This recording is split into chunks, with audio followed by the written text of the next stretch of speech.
বন্ধুরা, আজকে একটা নতুন গল্প নিয়ে আসলাম তোমাদের মাঝে। এটা সত্য এবং বাস্তব জীবনের ঘটনা। শেষ পর্যন্ত শোনার অনুরোধ রইল। শুনলে তোমার মধু চলে আসবে। দেরি না করে চলো শুরু করা যাক। বাবার মৃত্যুর পর মাত্র 15 বছর বয়সেই আমি আমার সৎ বোনকে বিয়ে করলাম। বিয়ের প্রথম রাতে যখন আমি তার কাছে বাঁশরীয় কাজ করতে গেলাম, তখন সে আমার কাছে কাকুতি মিনতি করতে লাগল। সে আমার সাথে এসব করবে না। আর এদিকে আমার জীবনে প্রথম ভাষা। এই মুহূর্তটা কি হাতছাড়া করা যায়? যদিও তার বয়স অল্প, কিন্তু আমার তো 27 বছরের স্বপ্ন। 25 বছর ধরেই বাসরঘরটাকে স্বপ্ন দেখছি। কিন্তু আমার সৎবন্ত বাসর ঘরে কি হয় তা খুব একটা বুঝত না, কারণ তার মানসিক কিছু সমস্যা ছিল। তারপর এক পর্যায়ে আমি অনেক কৌশল কাটিয়ে তাকে আমি আমার অনুকূলে আনার চেষ্টা করলাম, কিন্তু তাতেও সে কোনোভাবেই রাজি হচ্ছিল না। তারপর তার ইচ্ছার বিরুদ্ধে আমার তো যখন তার এখানে কিঞ্চিত পরিমাণে দিলাম, তখন সে একটি বিকট শব্দ করে হাউমাউ করে কেঁদে উঠল। তারপর হ্যালো বন্ধুরা, আমি রতন। আমি দীর্ঘ 10 বছর যাবৎ বিদেশে ছিলাম। আমার বাড়িতে এসে দেখি সব সম্পত্তি আমার সৎ বোনের নামে উইল করে রেখে গেছে আমার বাবা। আমি বাবার মিল অনেকবার পড়েছি, কিন্তু সেটা পড়ে আমার রক্ত টকবক করে ফুটছে। 2 দিন আগে বাবা মারা যাওয়ায় হঠাৎ করে আমাকে লন্ডন থেকে দেশে ফিরতে হয়েছে। বাবার শেষকৃত্যের পর যখন তার উকিল আমাকে তার বিল দিলেন, আমি সেটা পরের আগে লাল হয়ে গেলাম। আমি লন্ডনে পেট্রোল পাম্পে কাজ করতাম। যা বেতন পেতাম তা থেকে আমার ছোটখাটো খরচের টাকা রেখে বাকি টাকা বাবার কাছে পাঠিয়ে দিতাম। সারা জীবনের পুঁজি সবকিছু দিয়ে আমার বাবা শহরে কিছু জমি কিনলেন। আমার বাবা শহরে একটা বাড়ি এবং কিছু দোকানও কিনলেন। গত 10 বছর ধরে আমি টাকা পাঠাচ্ছি। 17 বছর বয়সে লন্ডনে গিয়েছিলাম, আর এখন আমার বয়স 27 বছর। এরকম হঠাৎ বাবার মৃত্যুর খবর শুনে আমাকে তাড়াতাড়ি দেশে ফিরে আসতে হয়। বাবার মৃত্যুর পর তারা আমাকে ছুটি দিতে চাইল না। আমি জোর করে চলে আসলাম, যার কারণে সেখান থেকে আমার চাকরি চলে যায়। মনে মনে ভাবলাম, আমি যে টাকা বাড়িতে পাঠিয়েছি বাবা নিশ্চয়ই আমার জন্য গুছিয়ে রেখেছেন। তাই আমি বাড়ি গিয়ে কোনো ছোটখাটো ব্যবসা করে হলেও চলতে পারব। কিন্তু আমার বাবা রইলাম আর হোসে উড়িয়ে দিয়েছে। উইলের লেখা ছিল যে লন্ডনে যাওয়ার জন্য তোমার টাকার প্রয়োজন ছিল, তাই আমি আমার জমির কিছু অংশ বিক্রি করে তোমার টাকার ব্যবস্থা করেছিলাম। তাই এখন এই বাড়ি এবং বাকি সম্পত্তির উপর শুধুমাত্র মিলার অধিকার। যখন তুমি লন্ডনে গিয়েছিলেন তখনই তুমি তোমার ভাগ পেয়ে গেছ। এটা পরে আমার মাথা ঘুরতে লাগল। অন্যদিকে আমার বোন, যে ছোটবেলা থেকেই মেন্টাল, মাঝে মাঝে সে পাগল হয়ে যায়। যদিও আমার সৎ বোন, আমার বাবা কিভাবে তাকে তার সমস্ত সম্পত্তি দিয়ে গেলেন তা ভাবতে ভাবতে আমি প্রায় পাগল হয়ে যাচ্ছিলাম। একটিবারও বাবা আমার কথা ভাবলেন না। বিলের সমস্ত দলিলপত্রাদি ঘেটে আর একটু অংশে পরে দেখলাম শুধুমাত্র সম্পত্তি নয়, আরেকটি শর্ত দিয়ে দিয়েছেন বাবা উইল করার সময়।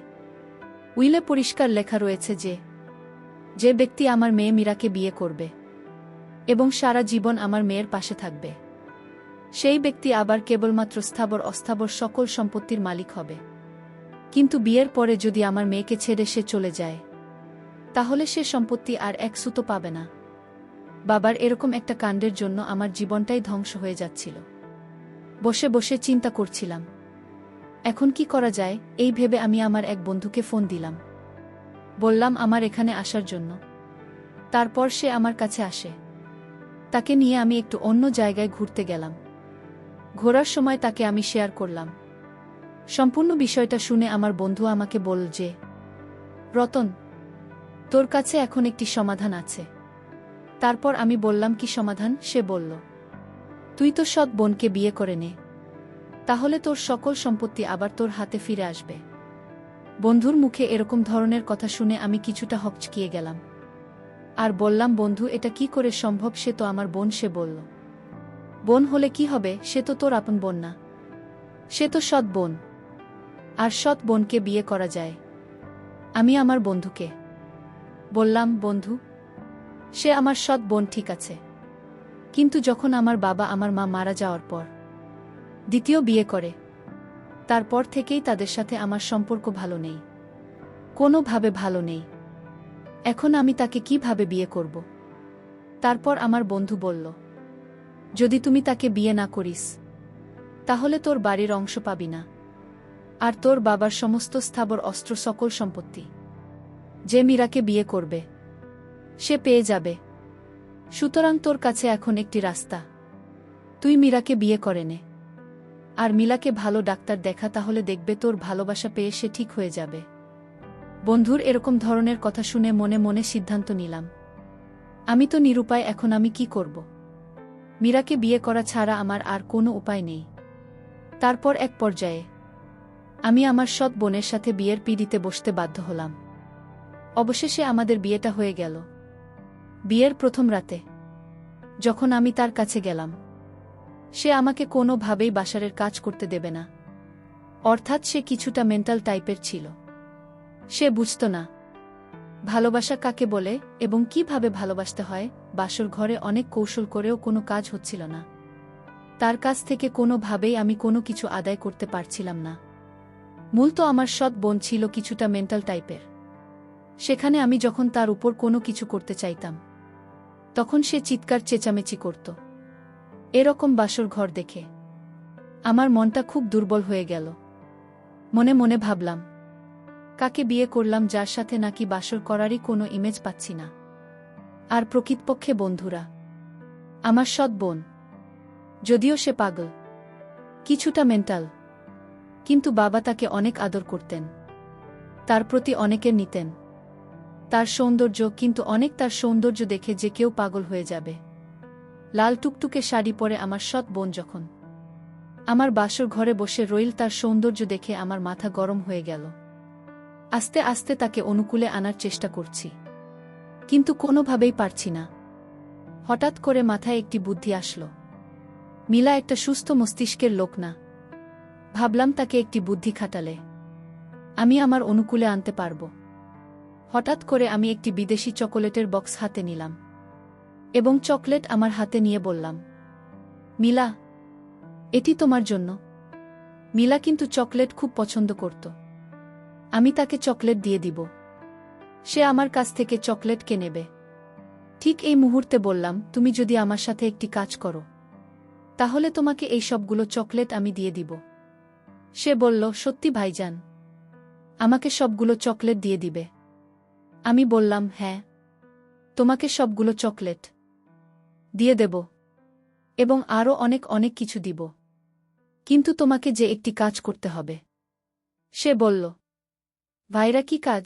আমি বললাম, মিলা, এখন থেকে 2 ঘন্টার ভিতরে আমি তোমাকে যা যা বলবো তুমি তাই করবে, তাহলে তোমাকে এই যে পুরো বক্সের চকলেট দিয়ে দিব।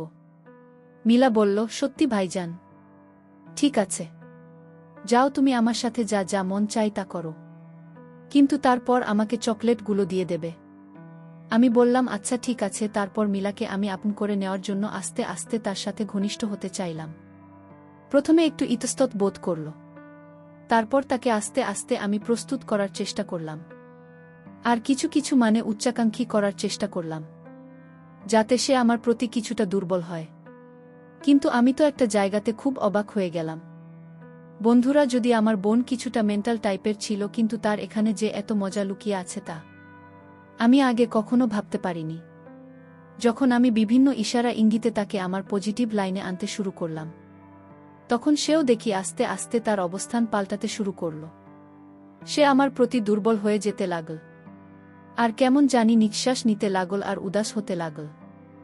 বুঝতে পারলাম আমার টেকনিক কাজ হয়েছে। এভাবে প্রায় 20-25 মিনিট তাকে আকর্ষিত করার পর আস্তে আস্তে যখন আমি তার এখানে অবস্থান নিতে শুরু করলাম, যখন তার এখানে আমি পূর্ণ নিয়ন্ত্রণ নিতে শুরু করলাম, তখন আমি তাকে ভালো করে দেখলাম।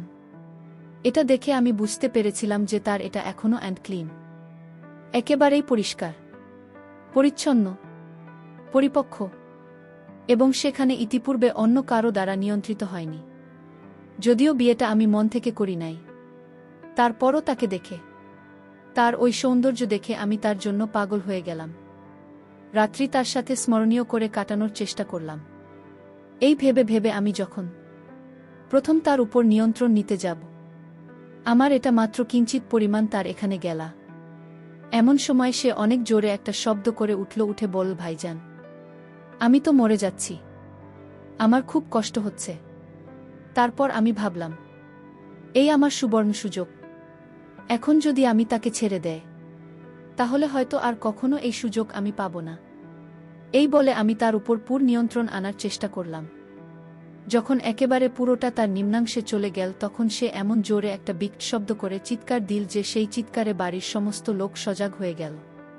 তারপরও আমি আর তাকে ছাড় দিলাম না। আমার ইচ্ছামত চাহিদা পূরণ করলাম। কিন্তু যখন ২০-৩০ মিনিট হয়ে গেল, তখন তার মধ্যে দেখলাম অন্যরকম একটি ইমেজ কাজ করল। সেও আমার প্রতি ইশারা ইঙ্গিত দিয়ে আমাকে বারবার আহ্বান করল আমি তার উপর আরও প্রবলভাবে নিয়ন্ত্রণ নেওয়ার জন্য। তারপর আমি তার উপর আরও প্রবলভাবে নিয়ন্ত্রণ নিলাম।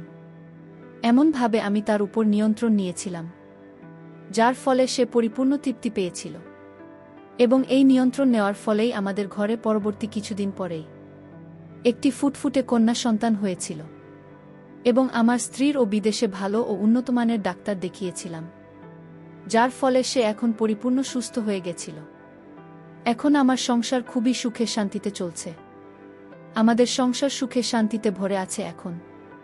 প্রিয় বন্ধুরা, তোমাদেরকে সর্বশেষ একটি কথাই বলবো, বিশেষ করে প্রবাসী ভাইদেরকে একটি কথাই বলবো। তোমরা তোমাদের সারা জীবনের কষ্টের অর্থ তোমরা কার কাছে দিচ্ছ, যদিও সে তোমাদের পিতা মাতা অথবা কেউ একজন হয়, অবশ্যই টাকাটা কিভাবে ব্যয় হচ্ছে তা তোমরা নিশ্চিত করে দেবে। না হলে হয়তো আমার মতো তোমাদের কেউ এমন বিপদে পড়তে হবে। যদিও আমি সেখান থেকে পরবর্তীতে উদ্ধার হতে পেরেছিলাম, কিন্তু তোমরা হয়তো সেখান থেকে না উদ্ধার হতে পারে। সারা জীবনের গ্লানি ভুগতে হবে। বন্ধুরা, আজকে এই পর্যন্তই। আবারও আসব তোমাদের মধ্যে নতুন কোনো ভিডিও নিয়ে। ভিডিওটি যদি তোমাদের ভালো লাগে, তাহলে একটি লাইক দাও।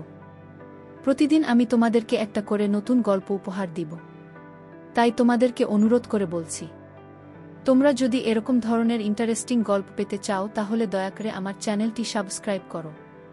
পরিশেষে তোমাদের সকলের সুস্বাস্থ্য কামনা করি। ভিডিওটি দেখার জন্য তোমাদের সকলকে অসংখ্য ধন্যবাদ।